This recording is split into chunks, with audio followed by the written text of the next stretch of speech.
Ossoman et moi, juriste et auteur. On va l'écouter.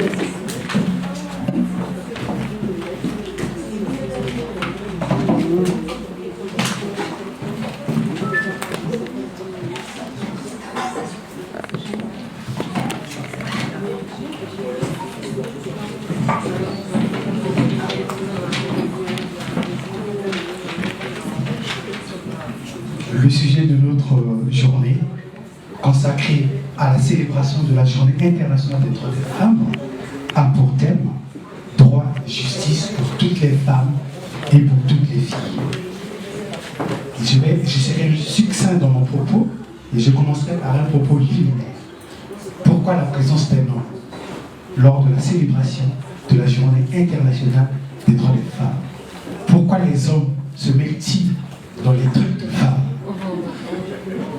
D'un point de vue militant, notre présence aux côtés de ce combat commun, c'est pour freiner d'abord l'avancée dangereuse des courants féministes ringards.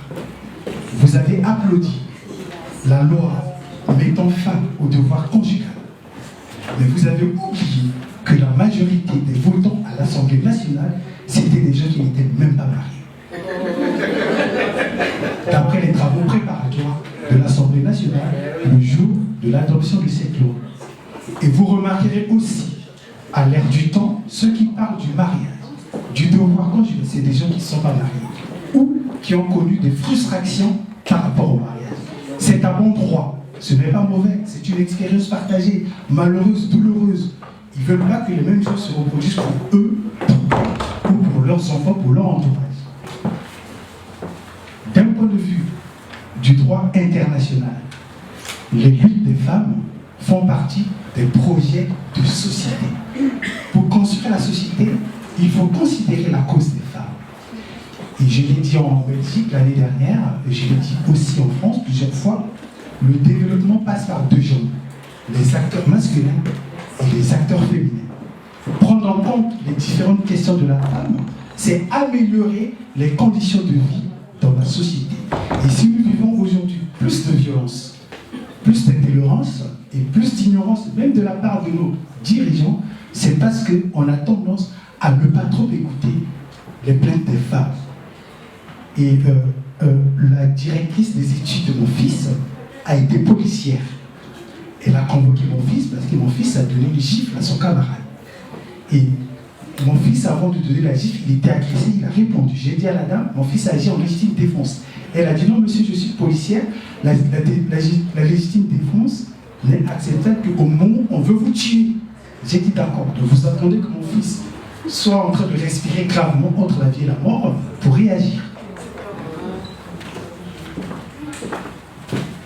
D'un point de vue humaniste, participer en tant qu'homme à la Journée internationale des droits de la femme, c'est dans le cadre de notre action.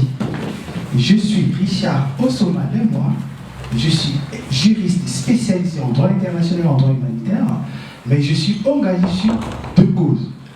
La promotion des droits des femmes au Congo-Brazzaville. À cet égard, nous travaillons avec les institutions Congo-Brazzaville, aussi les institutions ici en France, pour améliorer tous les programmes nécessaires au développement, au bien-être de la condition féminine au Congo-Brazzaville et puis en Afrique généralement. D'autant plus que tous les pays aujourd'hui sont dans des contextes sous-régionaux.